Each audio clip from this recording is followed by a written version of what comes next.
January 1943. Before sunrise, somewhere in the Central Pacific.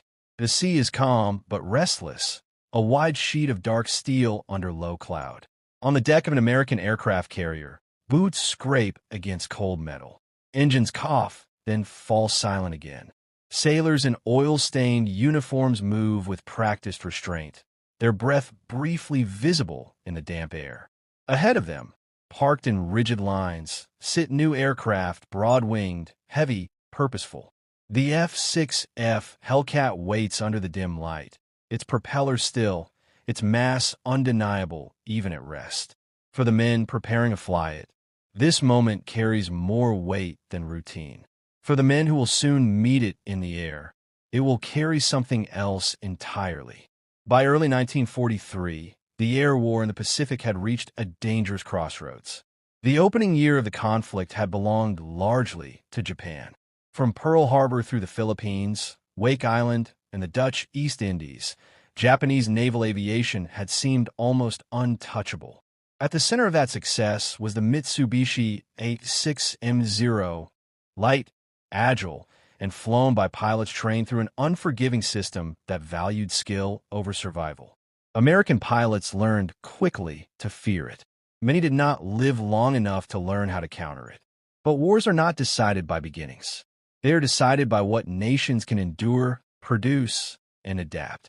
The United States entered the Pacific War bruised, but industrially unbroken. American factories, far from enemy bombers, were already retooling at a scale unseen in history. In response to the Zero, the U.S. Navy demanded an aircraft that would not outturn its enemy, but outlast it. One that could absorb damage, dive faster, climb harder, and bring its pilot home. Grumman answered with the F6F Hellcat. The Hellcat was not elegant. It was larger, heavier, and less graceful than the Zero. It carried armor plating behind the pilot's seat. Its fuel tanks were self-sealing. Its engine, the Pratt & Whitney R2800 Double Wasp, was a massive radial producing over 2,000 horsepower. It mounted 6.50 caliber machine guns, each fed by hundreds of rounds. Where the Zero had been designed for reach and maneuverability, the Hellcat was designed for war. Japanese pilots first encountered the Hellcat in significant numbers in early 1943, particularly during operations around the Solomon Islands. Many expected another American fighter, sturdy, perhaps, but predictable. Instead, they found something unfamiliar. The Hellcat did not bleed energy the way earlier U.S. aircraft had. It did not shatter under fire. When it dove, it did not hesitate. What shocked Japanese aviators most was not just the aircraft itself, but how it was used. American pilots no longer tried to turn with the Zero. They attacked from above, firing in short, devastating bursts, then climbing away on raw engine power. The Hellcat could dive faster than the Zero without tearing itself apart. It could take hits that would have destroyed Japanese fighters instantly. In combat reports, Japanese pilots began noting aircraft that would not burn and did not fall. The emotional contrast was stark.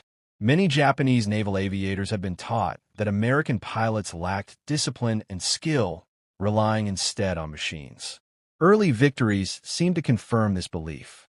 But by 1943, that assumption no longer matched reality.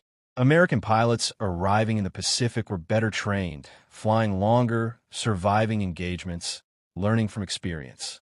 They flew aircraft built in numbers Japan could not match. U.S. Navy records show that by mid-1944, the Hellcat would account for over 5,000 enemy aircraft destroyed, with a kill ratio of approximately 19-1 against Japanese fighters. These were not isolated victories. They were systematic. During the Battle of the Philippine Sea in June 1944, later remembered by American pilots as the Great Marianas Turkey Shoot, Hellcats dominated the sky. Japanese carrier air groups, already weakened by fuel shortages and shortened training programs, were sent into combat against overwhelming opposition. Radar-directed American fighters intercepted them long before they reached the fleet. Many Japanese pilots never even saw their targets. One surviving Japanese aviator later recalled that the American fighters seemed to appear endlessly, arriving in waves that did not thin. Another noted that even when a Hellcat was hit repeatedly, it often continued flying. These observations were not exaggerations. They were the lived experience of an air arm facing a foe whose industrial depth had become visible in the sky. The Hellcat itself became a symbol, though not in the way propaganda posters intended. For American pilots, its thick wings and deep engine note represented safety and return. Many credited the aircraft with saving their lives. For Japanese pilots, the sound of its engine, low, heavy, unmistakable, became an omen. It meant speed. It meant firepower. It meant that the air war had changed. Documents from a Japanese Navy Air Service reveal growing concern by late 1943. Loss rates were unsustainable. Veteran pilots, once the backbone of Japanese air power, were disappearing faster than they could be replaced. Training programs, shortened by fuel scarcity and the urgency of war, produced pilots who entered combat with a fraction of the flight hours their predecessors had enjoyed. Against the Hellcat, experience mattered more than ever. The transformation was not only tactical, but psychological.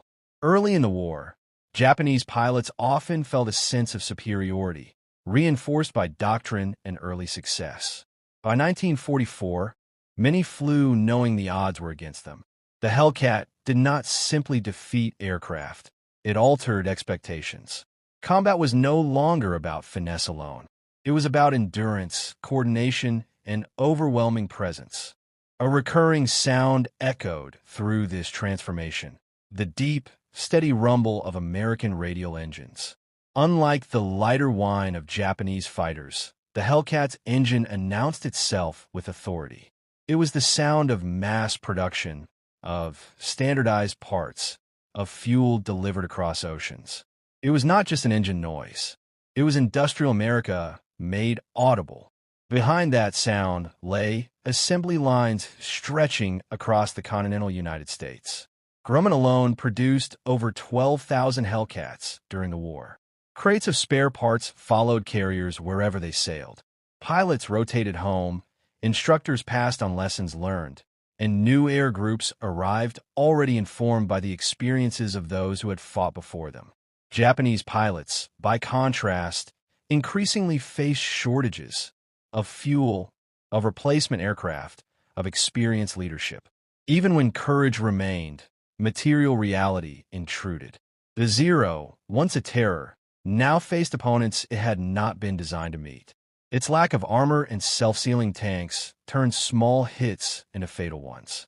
Its pilots, once elite, now often flew knowing escape was unlikely. By the final year of the war, the Hellcat's role began to shift as newer aircraft entered service. But its impact had already been sealed. It had wrested control of the air from an enemy that once seemed unstoppable. It had done so not through elegance, but through reliability, firepower, and numbers. When Japanese pilots spoke after the war, some did so with a quiet clarity. They described realizing that the conflict was no longer a contest of skill alone. It was a contest of systems, of nations, of who could sustain the effort of war longer and adapt faster. The Hellcat was not democracy, but it was built by it. It reflected a society capable of mobilizing industry, training, logistics, and learning into a single instrument. Each aircraft carried not just a pilot, but the weight of factories, shipyards, and supply lines that stretched thousands of miles. In the end, the sky over the Pacific became quieter. Wreckage settled into jungles and reefs. Engines cooled, but the lesson remained. Freedom and abundance, when organized and sustained, reshape even the most unforgiving arenas. The Hellcat did not merely tear through the Zero. It revealed a deeper truth of the war. That victory belonged not only to bravery in the cockpit, but to the unseen strength that built, supplied, and replaced what was lost. And long after the engines fell silent, that truth endured, written not in speeches, but in the empty skies left behind.